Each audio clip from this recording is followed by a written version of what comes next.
Hello everyone, welcome to club Snatak. और आज start कर रहे हैं chapter number 7, sequence, series and limits. काफ़ी इंपॉर्टेंट चैप्टर है आपका और एग्जाम पर्सपेक्टिव से भी इंपॉर्टेंट है।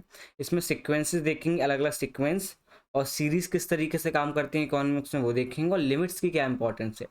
ठीक है, तो डिफरेंट डिफरेंट चीज़ें हमने देखी थी इसमें, एफएक्स की जो अलग अलग वैल्यूज़ रखते थे उसको हम देखेंगे, और लिमिट्स किस तरीके से हेल्प करेंगे सीक्वेंस को, सीरीज को रिप्रेजेंटेशन में इकोनॉमिक्स में, वो हम देखने वाले हैं।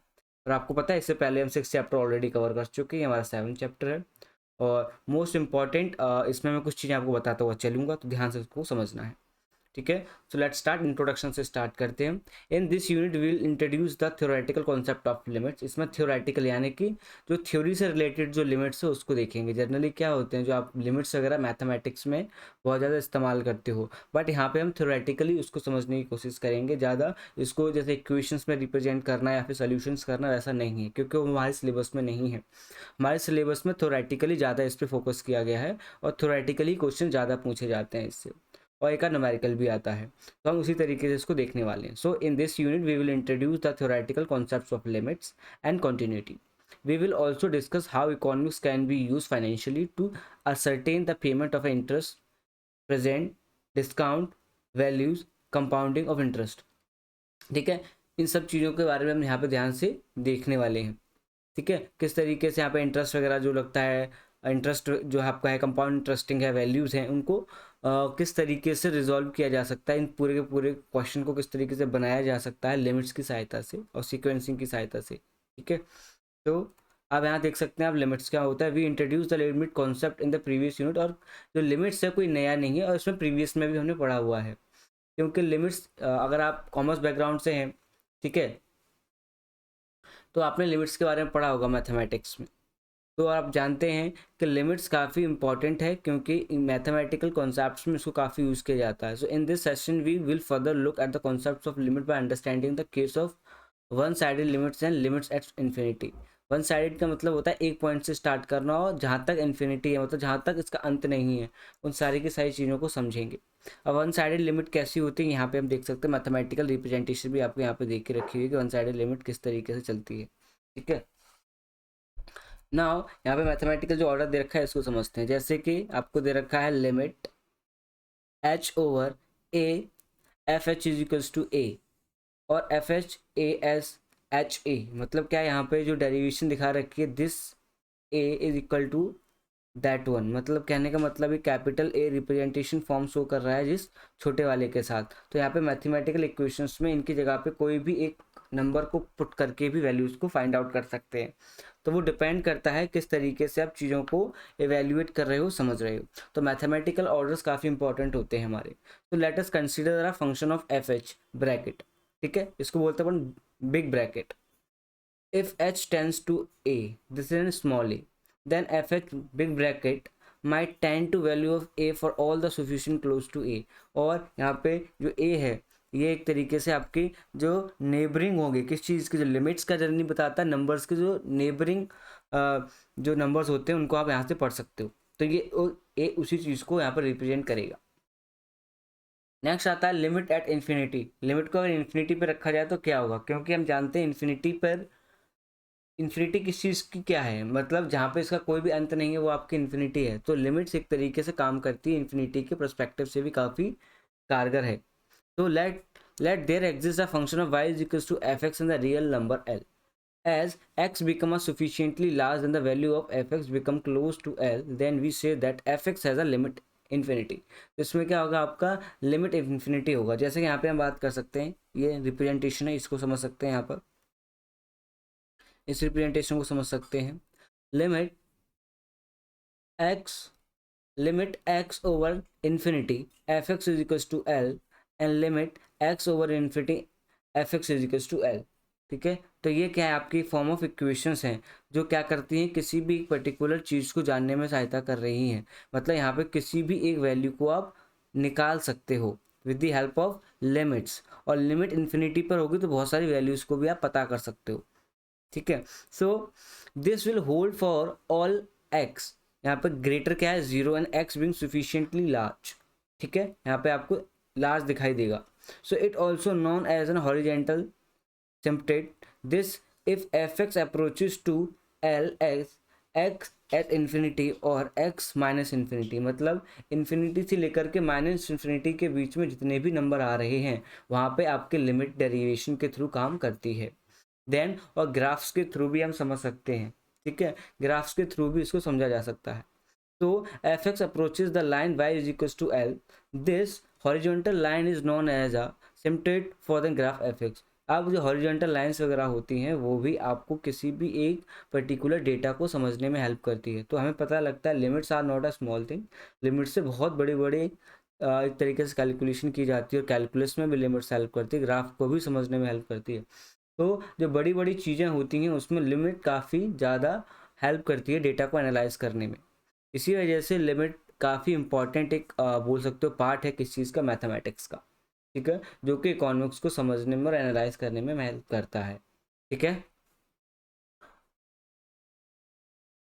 अब आता है limit at infinity. Limit at infinity, infinity का मतलब क्या है कि एक ऐसा पर्टिकुलर जगह, ठीक है, जो बहुत ज़्यादा एक तरीके से फार है, ठीक है, लिमिट, अब उसकी कोई लिमिट नहीं है, ठीक है, अब उसकी कोई लिमिट नहीं है, मतलब इन्फिनिटी पे रख दिया गया है पॉइंट, इसका मतलब वो इतना दूर है कि उसकी कोई भी हमें पर्टिकुलर अंदाज़ा नहीं मिल रहा है उसका, ठीक है, तो उसकी हम बात यहाँ पर कर रहे हैं। So for example Y is equals to F X is equals to 5 minus 2/x², and x को इन्फिनिटी पे रखेंगे as well as f minus infinity. तो यहाँ पे आपको ध्यान देना है, अगर किसी भी पर्टिकुलर पॉइंट पे आप रख रहे हो, ठीक है, किसी भी पर्टिकुलर पॉइंट पे आप रख रहे हो तो इस तरीके से आपको रिप्रेजेंट करना होगा। या तो ये x जो दिखाई दे रहा है आपको, ये आपने इन्फिनिटी पे रखा है, दूसरा x आपने कहाँ रखा है, ये आपने माइनस इन्फिनिटी पे रखा है। तो इसका मतलब क्या है, जब पहली बार आपने इन्फिनिटी पे रखा था, जब आपने पहली बार इन्फिनिटी पे रखा था तो पॉजिटिव नंबर्स थे हैं, और दूसरा जब आपने रखा वो नेगेटिव नंबर थे। तो यहाँ पर ये हमें समझना है। So lim X over infinity, ये positive, F X इजिकल्स to 5, limit X over infinity minus F X इजिकल्स to 5। तो ये क्या है, रिप्रेजेंटेशन ही तो है जो ग्राफ के थ्रू भी हम समझ सकते हैं। एक्स एक्सिस और वाई एक्सिस पे अपने पॉइंट्स रखते हैं, जैसा कि आपको दिख रहा है यहाँ पर। ये आपने एक तो जैसे पर्टिकुलर पॉइंट ले लिया आपने, जैसे कि यहाँ पे 5 लिया हुआ है, ठीक है, आपने यहाँ पे 5 लिया हुआ है, तो यहाँ पे मैं बोलता हूँ ये आपको माइनस का दिख रहा है, ये आपको यहाँ पर प्लस का दिख रहा है, ये आपको वाई एक्सिस है, ये आपका एक्स एक्सिस है। यहाँ पे हम बात कर रहे हैं, यहाँ पे आप 5 दिख रहा है तो यहाँ पे कोई और नंबर भी आ सकता है, जैसे कि 1 स्टार्ट, और ये मिड पॉइंट क्या आपका 0 है, तो उसकी बात करें तो वाई इज इक्वल्स टू आपको 5 यहाँ पे मिल गया क्योंकि ये आपको बता रखा था। So this it will have an horizontal asymptote Y is equals to F, और ये क्या है आपका Y is equals to F है, ठीक। नेक्स्ट आता है हमारे सामने कुछ रूल्स हैं, लिमिट्स के कुछ रूल्स हैं, रेगुलेशंस हैं, वो आपको अगर न्यूमेरिकल्स थोड़ी सी पकड़ आपको बनानी है तो ये सारे के सारे आपको लर्न करने पड़ेंगे। ये मैंने आपको दे दिया है, चाहें तो आप इसका स्क्रीनशॉट भी ले सकते हैं, ठीक है, आप इसका स्क्रीनशॉट ले लें क्योंकि ये काफ़ी इंपॉर्टेंट है, क्यों, और ये आपके हेल्प करेंगे न्यूमेरिकल्स को बहुत ज़्यादा सॉल्व करने में, ठीक है। सो कुछ कुछ मैं आपको यहाँ पे समझाता हूँ, चलता हूँ किस तरीके से हैं ये। So then the following rules are applicable, जैसे कि limit X over H F X plus G X इजिकल्स to infinity, ठीक है, F X plus G X की अगर वैल्यू निकाल रहे हैं इन्फिनिटी पर तब भी आपका हेल्प करेगा, ठीक है। तो इसमें आपको दिख जाएगा limit X over H F X dot G X इजिकल्स to, क्या है ये आपका इन्फिनिटी है, और पॉइंट किस चीज़ को डिनोट कर रहे हैं यहाँ पे, मल्टीप्लाई को। तो प्लस और माइनस दोनों को भी आप यहाँ पे निकाल सकते हो, मतलब प्लस और मल्टीप्लाई, सॉरी, प्लस और मल्टीप्लाई दोनों को निकाला जा सकता है यहाँ पर, ठीक है। तो अगर इन्फिनिटी पर वैल्यू निकाली जा रही है तो प्लस और मल्टीप्लाई दोनों में निकल जाएंगी। सो नेक्स्ट आ जाता है हमारा, ठीक है, नेक्स्ट क्या आता है, पहला हो गया, दूसरा हो गया, तीसरा हो गया, तीसरे पे आ गए अपन, ठीक है। तीसरे पे देखिए limit X over H F X minus G X is equals to infinity, intermediate case no solution, इसमें आपको कोई सोल्यूशन दिखाई नहीं देंगे, इंटरमीडिएट केस में कोई सोल्यूशंस नहीं निकलते हैं आपके, there is no solution, like a zero solution, ठीक है। उसी तरीके से ये भी आपको देख के रखी हुई हैं, limit X over H F X upon में G X इजिकल्स to infinity upon में इन्फिनिटी, इंटरमीडिएट केस, इसमें भी इंटरमीडिएट केस है, कोई भी सोल्यूशन आपको यहाँ पर भी दिखाई नहीं देगा, ठीक है। तो आपको ये याद रखना है किस में कितने सोल्यूशंस होते हैं, किस में सोल्यूशन नहीं होते हैं, ठीक है, एफ एक्स और जी एक्स की वैल्यू क्या रखनी है ये हमें याद रखना होता है। Similarly if limit X over H F X इजिकल्स to limit and limit X over H G X इजिकल्स to limit, ठीक है, अब इन इन्फिनिटी की बात कर रहे हैं, ठीक है। So limit X over H G X is equals to infinity. तो इसमें भी आपको कोई सोल्यूशन देखने को नहीं मिलेंगे, it is also called a no solution. Next हमारे पास आता है फिफ्थ और सिक्स आता है limit X over H F X plus G X is equals to A plus infinity is equals to infinity.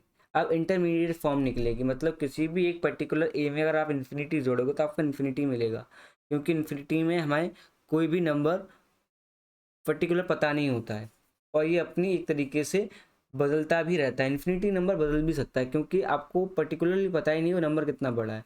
जैसे अगर आप 2+2 करेंगे, अगर आप यहाँ पे 2+2 करेंगे तो क्या होगा, 4 ही होगा। तो ये यूनिवर्सल है, हमेशा 2+2 4 ही होगा। बट इन्फिनिटी का नंबर क्या है, वो चेंज करता रहता है, वेरी करता रहता है। वो डिपेंड करता है कौन सी किस टाइम कितना बड़ा नंबर सोच रहे हो, उसके ऊपर भी डिपेंड करता है। तो ये आपके कुछ इंपॉर्टेंट लिमिट से रिलेटेड रूल्स हैं जो याद करने हैं आपको, और ये बाय प्रैक्टिस ही आएंगे। आप एक बार आप शॉर्ट ले लें या फिर लिख लें इनको, वो काफ़ी इंपॉर्टेंट है। फिर नेक्स्ट आता है हमारे पास limit X over H F X minus G X is equals to A minus infinity. अब ए में से इन्फिनिटी को माइनस करोगे तो क्या मिलेगा आपको, ए में से अगर आप इन्फिनिटी को माइनस करोगे तो you also get a minus infinity. तो इसमें भी इंटरमीडिएट फॉर्म होंगे। नेक्स्ट हमारे पास आता है limit X over H F X upon में G X equals to A upon में इन्फिनिटी। अब ए अपॉन में इन्फिनिटी, इसमें भी कोई सोल्यूशन नहीं होगा आपका, कोई सोल्यूशन नहीं इसमें। ठीक। नेक्स्ट आता है हमारे पास limit X over H F X into G X is equals to A into, ये क्या है आपका, infinity is equals to infinity is equals to intermediate case no solution. Intermediate case में आपके पास कोई सोल्यूशन नहीं होगा। ये कुछ कुछ रिलेट करता है आपका सेकंड वाले से, ठीक है, एट्थ वाला कुछ कुछ रिलेट करता है सेकंड वाले से, ठीक है। चलिए नेक्स्ट पे चलते हैं। नेक्स्ट आता है कॉन्टिन्यूटी ऑफ अ फंक्शन, ठीक है, कॉन्टिन्यूटी ऑफ फंक्शन चलते हैं। तो continuity describe change that occur over a period rather than suddenly. तो कॉन्टिन्यूटी क्या है, सडन चेंजेस को नहीं बताता, रेदर चेंजेस होते रहते हैं, मतलब पर्टिकुलर टाइम पर होने वाले चेंजेस क्या कहलाते हैं, कॉन्टिन्यूटी चेंजेस कहलाते हैं, ठीक है। So continuity describe changes that occur over a period rather than suddenly. This F यानी कि दस a function y is equals to fx is said then continuous if changes in independently variable x brings about changes in the function variable y. Grammatically a function is continuous, its graph is connected। अगर function continuous है तो उसका graph कैसा होगा, connected होगा, ठीक है, ये आपको याद रखना है। अगर फंक्शन कैसा है, कॉन्टिन्यू है, अगर फंक्शन आपका कॉन्टिन्यूस है तो ग्राफ भी कैसा होगा, कनेक्टेड होगा, ग्राफ आपका कनेक्टेड बनेगा यहाँ पर। And it has no breaks, उसमें ब्रेक्स भी नहीं होंगे। तो इसी वजह से आपको यहाँ पे इमेज में डाल रखी है ताकि आपको प्रॉब्लम ना हो। ये आपको कॉन्टिन्यूस दिखा रहा है, ये आपका डिसकॉन्टिन्यूस दिखा रहा है। इसमें आपको क्या देखने को मिल रही है, वेरिएशन, बट पहले वाले में वेरिएशन नहीं मिल रही। तो however there exist a break in the graph then function is said to be a discontinuous. जिसमें ब्रेक्स दिखाई देंगे उसको डिसकॉन्टिन्यूस कहेंगे, जिसमें ब्रेक्स नहीं दिखाई देंगे उसको हम कॉन्टिन्यूस कहेंगे। और वो कनेक्टेड भी रहता है, कौन सा वाला कनेक्टेड रहता है, कॉन्टिन्यूस वाला कनेक्टेड भी रहता है। तो this suggests that the values of the function that passes through a point there is a sudden change in the values function graphically both can is depicted as। अब जो discontinuous होता है इसमें आपको सडन चेंजेस भी दिख जाते हैं समटाइम्स, बट कॉन्टिन्यूस में आपको कभी भी सडन चेंजेस नहीं दिखाई देते, वो एक कॉन्टिन्यूटी में चलते हैं, इसी वजह से इनमें फ़र्क होता है, इनमें डिफरेंस होता है। और किस तरीके से ये फॉर्म होते हैं आपको पता है, एक्स एक्सिस वाई एक्सिस पे लेते हैं और अपने पॉइंट्स को रिप्रेजेंट करके मिलाना होता है, ठीक है। So in the graph above, there is a smooth line in the case of a continuous function, while there is a break in the graph discontinuous case B। और B आपका discontinuous है और A आपका continuous form है। तो दोनों के दोनों फॉर्म्स को हम समझ चुके हैं और ये पूछ भी लेता है कि इनके बीच में डिफरेंस क्या है, तो मेजर आपको डिफरेंस पता लग गया है। नेक्स्ट आता है हमारे पास कॉन्टिन्यूस फंक्शन किस तरीके से काम करते हैं, डिसकॉन्टिन्यूस फंक्शन किस तरीके से अलग होते हैं। So function fx is said to be continuous at a point h if the graph of fx has no break at a point। Continuous में कोई भी आपको ब्रेक दिखाई नहीं देते हैं और जो डिसकॉन्टिन्यूस होते हैं उसमें ब्रेक्स होते हैं। thus if fx has a limit as x tends to its joint domain and fx tends to fa when x is equals to a then function is said to be continuous। इसको क्या आ जाएगा, function continuous कब कहा जाएगा, पहले मैंने आपको यहाँ पे इमेज लगा के देख रखी है ताकि आपको कन्फ्यूजन ना हो, पहले मैंने आपको अपनी इमेज लगा के रखी हुई है, ठीक है। ये देखिए F A isn't continuous at x is equals to a if limit x over A F X equals to F A. तो ये क्या है, एग्जैक्टली वही किस चीज़ को शो कर रहा है, ये कॉन्टिन्यूस फंक्शन को शो कर रहा है। अगर इस तरीके की कहीं पे भी आपको लिमिट दिखाई दे जाती है तो ये किस चीज़ को शो कर रही है, आपके कॉन्टिन्यूस फंक्शंस को शो करती है। किस चीज़ को शो कर रही है, ये कॉन्टिन्यूस फंक्शन को शो कर रही है। नेक्स्ट आ जाता है हमारे सामने, however for F X greater bracket to continuous at X is equal to A it must satisfy the following condition. कुछ कुछ कंडीशंस को क्या करता है, वो सेटिस्फाइड करता है। जैसे कि आपको यहाँ दिख रहा है, F X must be defined as X equals to A. अब एफ एक्स को डिफाइन कैसे करते हैं, एक्स इक्वल्स टू ए के फॉर्म में डिफाइन करते हैं। इतना हमें पता लग चुका है लिमिट्स के बारे में पढ़ते पढ़ते। नेक्स्ट हमारे सामने आता है, as X A limit of F X must exist, limit of F X must equal to F A limit X over A F X equals to F A. ये भी क्या है आपकी, ये आपको पता है कॉन्टिन्यूस फंक्शन का फॉर्म है। ठीक है, तो कॉन्टिन्यूस फंक्शन जो कि इसमें ब्रेक्स नहीं होते हैं उसी का ये एक सब पार्ट है। So unless all the above condition are satisfied F X will be discontinuous at X equals to A. अगर ये क्या होगा, नहीं मानेगा, सॉरी ये किस चीज़ का होगा, ये कॉन्टिन्यूस का नहीं होगा, डिसकॉन्टिन्यूस का होगा। किस चीज़ का होगा, कॉन्टिन्यूस का। ऊपर वाला आपका कॉन्टिन्यूस का, नीचे वाला डिसकॉन्टिन्यूस का। ठीक है, इट इज़ वेरी इजी, क्यों F X will be discontinuous at X equals to A, क्योंकि सारे के सारे जो डेरिवेशंस आपको दिखी हैं वो डिसकॉन्टिन्यूस के सारे पार्ट्स को सेटिस्फाइड कर रही हैं, कॉन्टिन्यूस के सब पार्ट को सेटिस्फाइड नहीं कर पा रही हैं। इसी वजह से उसको आप डिसकॉन्टिन्यूस कहेंगे। नेक्स्ट में आता है हमारे सामने, डिसकॉन्टिन्यूस फंक्शंस किस तरीके से होते हैं और इनमें किस तरीके की डेरिवेशंस होती हैं। So if a function F X greater does not satisfy all the condition of continuity, then the function will be discontinuous. In general, there are two type of discontinuity that can arise. दो तरीके की होती हैं, दोनों को हम पढ़ लेते हैं जो डिसकॉन्टिन्यूटीज को अराई करती हैं। और इसके ग्राफ को हम ऑलरेडी समझ चुके हैं, क्योंकि उसमें आपको क्या देखने को मिलते हैं, अलग अलग सेक्ट देखने को मिलते हैं, अलग अलग, मतलब इस तरीके से वो बनता है। ठीक है, इस तरीके से ऐसे लाइन्स होती हैं उसमें। ठीक है, वो हमें पता लग चुका है, ऐसे ऐसे ऐसे, है ना, इसी तरीके से वो फॉर्म होता है। तो अब आ जाता है फर्स्ट हमारे पास इरमूवेबल डिसकॉन्टिन्यूटी। ठीक है, इरमूवेबल है, दूसरा आपका रिमूवेबल है। ठीक है, तो पहले देखते हैं इर रिमूवेबल।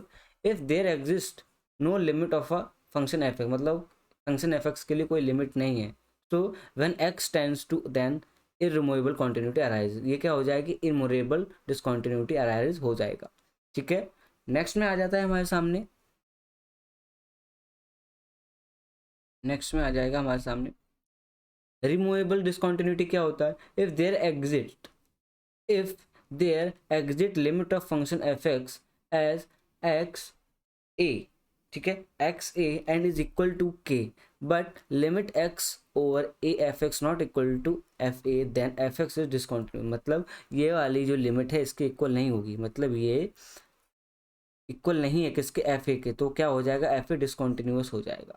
ठीक है, तो मतलब क्या, लिमिट जो आपका एफ एक्स की वैल्यू आ रही है उसके इक्वल नहीं बैठ रहा है, क्योंकि एक्स इक्वल्स टू ए है, तो एफ एक्स के इक्वल नहीं आ रहा है। क्या इक्वल नहीं आ रहा है, लिमिट एक्स ओवर ए उसके इक्वल नहीं है, इसी वजह से इसको डिसकॉन्टिन्यूस कहते हैं। So this consider as a removable continuity, इसको रिमूवेबल भी कहा जाता है, because as F A can be simplified and defined as K, और इसको रीडिफाइंड के फॉर्म में कर दिया जाता है। ठीक है, तो इतना आपको याद रखना है, इसको सिंप्लीफाइड किसके फॉर्म में करते हैं, के फॉर्म में सिंप्लीफाइड कर देते हैं। प्रॉपर्टीज हैं कुछ, उनको देखते हैं, प्रॉपर्टीज ऑफ कॉन्टिन्यूस फंक्शंस की। Using the limit rules that are establishing in the previous sections, जो प्रीवियस सेक्शंस में हमने कुछ इसकी लिमिट्स के बारे में और ज़्यादा जो अध्ययन किया है उसकी, उसके जरिए से we have apply these rule in the case of continuous function, और इनको कॉन्टिन्यूस फंक्शन के रूप में समझेंगे। जैसे कि let F X and G X be two continuous function at H, then जैसे कि F X into G X will be continuous at H, ये क्या होगा आपका, हमेशा क्या होगा, कॉन्टिन्यूस रहेगा एच पर। ठीक है, ये कैसा रहेगा, हमेशा कॉन्टिन्यूस रहेगा एच पर। दूसरा आता है आपका F X plus G X and F X minus G X are continuous at H, और अगर आप F X plus G X करते हैं और एफ एक्स में से जी एक्स माइनस अगर करेंगे तो ये भी कॉन्टिन्यूस एट एच रहेगा। ठीक है, इतना हमें पता लग चुका है।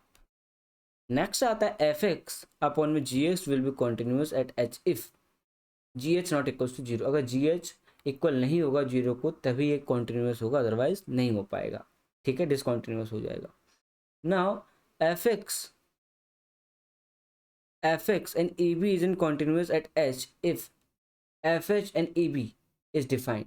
मतलब क्या होगा, कब हो सकता है कॉन्टिन्यूस, जब इनके बीच में रिलेशन जो बन रहा है वो सिमिलर हो तभी हो सकता है, अदरवाइज नहीं हो पाएगा। क्या तभी वो कॉन्टिन्यूस होगा, अदरवाइज डिसकॉन्टिन्यूस में उसको गिना जाएगा। Now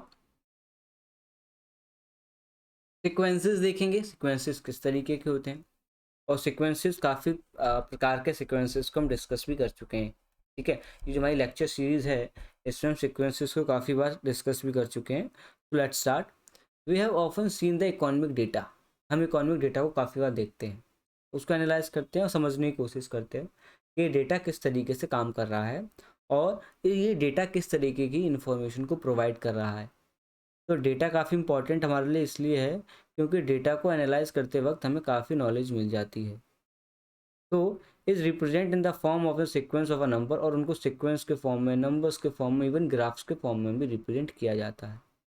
so let's say the figure for gross domestic product, यानी कि ग्रॉस डोमेस्टिक जो प्रोडक्ट जीडीपी है, तो जीडीपी फॉर इंडिया फॉर 2020, अब यहाँ पे एक रफ एस्टिमेट लिया गया है। GDP zero for India form 2010 to 2021 is, जैसे कि A1 A2 A3 इस तरह सिक्वेंसिंग ले लिया है। तो किस तरीके से निकालेंगे इसको, अब इनमें वैल्यूज़ को पुट करेंगे। जैसे कि एग्जांपल लिया है, if A N is equals to 4n, for n के लिए वैल्यू लिए 1 2 3 4, और उन्हीं को उन्हें पुट करा यहाँ पर निकाला। जैसे कि इन सारे की सारी वैल्यूज़ के यहाँ पुट किया, 4 1 जा 4, ये 4 हो गया, 4 2 जा 8, ये 8 हो गया, 4 3 जा 12, 12 हो गया, 4 4 जा 16। तो इसमें क्या करते हैं, हम सारी की सारी वैल्यूज़ को पुट करते हैं और एक डेटा हमारे सामने निकल के आता है, और उसी डेटा को समझते हैं और एनालाइज करते हैं। नाउ इनफाइनाइट सीक्वेंसेस की बात कर लेते हैं, किस प्रकार के अलग अलग इनफाइनाइट सीक्वेंसेस उनको देखेंगे। So if it supposes we defined n is equal 1 में 2 with n 1 2 3, then we got sequence of, और इस तरीके का सीक्वेंस आपके पास आ जाएगा 1 में 2 1 में 4 1 में 6 1 में 8, इस तरीके का आपके पास पूरा का पूरा सीक्वेंस खुल जाता है। जब आप इनफाइनाइट सीक्वेंसेस की बात करना स्टार्ट कर देते हो तो बहुत ज़्यादा सीक्वेंस आपके हो जाते हैं। then this sequence is known as an infinite sequence, और इसी को infinite sequence कहते हैं, where n is an infinite sequence is a function whose domain is the set of positive integers, और इसको पॉजिटिव इंटीजर का फॉर्म समझा जाता है। ठीक है, और आपको पता है इंटीजर्स क्या होते हैं, जितने भी नंबर्स होते हैं वो आपके इंटीजर्स होते हैं। ठीक है, अब आता है आपका convergence of sequence. Convergence of sequence देखते हैं। A sequence is a converging if it's term approach is a specific value. इस स्पेसिफिक वैल्यू की बात यहाँ पे हम कर रहे हैं, मतलब लिमिट में कोई स्पेसिफिक वैल्यू को ऐड करते हैं तो स्पेसिफिक टर्म निकलती है, उसी एक स्पेसिफिक टर्म और वैल्यू की बात कर रहे हैं यहाँ पर। ठीक है, value as we progress through them to infinity, limit N over infinity N is equals to A, और ठीक है, और ये पूरी पूरी आपको एक सीरीज दे के रखी है, इक्वेशन आपके सामने रिप्रेजेंट की गई है, और with the help of N A N N plus one upon में 2n के फॉर्म में इसको रिप्रेजेंट नीचे किया गया है। ठीक है, यहाँ पे क्या किया है, just we have to be put, यहाँ पे हमने सिर्फ और सिर्फ डेटा को पुट किया है, मतलब जो जो हमारे पास इन्फॉर्मेशन थी उसको पुट किया है। अब इसी को पुट करके यहाँ पर हमने पूरी की पूरी वैल्यू को निकाला है। 10 आपके पास आ जाएगा limit N over infinity A N is equal 1/2, this is an convergent, और इसी को आप क्या कहेंगे, कन्वर्जेंट भी कहेंगे। ये पूरे का पूरा फॉर्म जो निकल के आया है आपके पास, यही तो कन्वर्जेंट का है। जैसे आपने क्या करा है, उसको वैल्यूज को पुट कर दिया है, ऊपर जो क्वेश्चन है उसमें ए एन की वैल्यू को पुट करके निकाला है। ठीक है, अब सीरीज की अगर बात कर लें, सीरीज क्या होती है। So in this section we will learn about the finite and indefinite geometric series। अलग अलग geometric series की बात इसमें करते हैं। A series is generated by the sequence an which is summation of first term of a sequence such as, इस तरीके से दे रखा है, जैसे S N is equals to sigma N R is equals to 1 AR। ठीक है, ये आपको दे के रखा हुआ है। तो let A R is equals to N plus 1/2, और ये आपको वैल्यूज दे रखी हैं और इनमें यहाँ पे हमने पुट किया है। जैसे कि एन की वैल्यू कोई भी ले ली, पहले 1 ले ली, फिर 2 ले ली, 3 4, ये तो 1 ही रहेगा, बट यहाँ पे हम एन की वैल्यू को अलग अलग ले रहे हैं। जैसे कि यहाँ पे 1 2 3 4 है, तो यहाँ पे 1 2 3 4 लेके अपनी 7 निकाल लेंगे यहाँ से। ठीक है, तो हमें सीरीज भी समझ आ गया है। अब सीरीज किस किस प्रकार की होती हैं, तो finite geometric series, infinite geometric series और कन्वर्जेंस ज्योमेट्रिक सीरीज होती हैं, जो ऊपर हमने अभी डिस्कस करी थी। तो उतनी ही प्रकार की आपकी सीरीज होती हैं। तो सीरीज से भी क्वेश्चन आ जाता है समटाइम, तो सीरीज जो ऊपर मैं समझाई है वो आपको पढ़नी है। ठीक है, तो thank you very much to all of you. कोई डाउट अगर आपका होगा तो मैं ज़रूर इसमें आपकी एक वीडियो बना दूंगा। Thank you.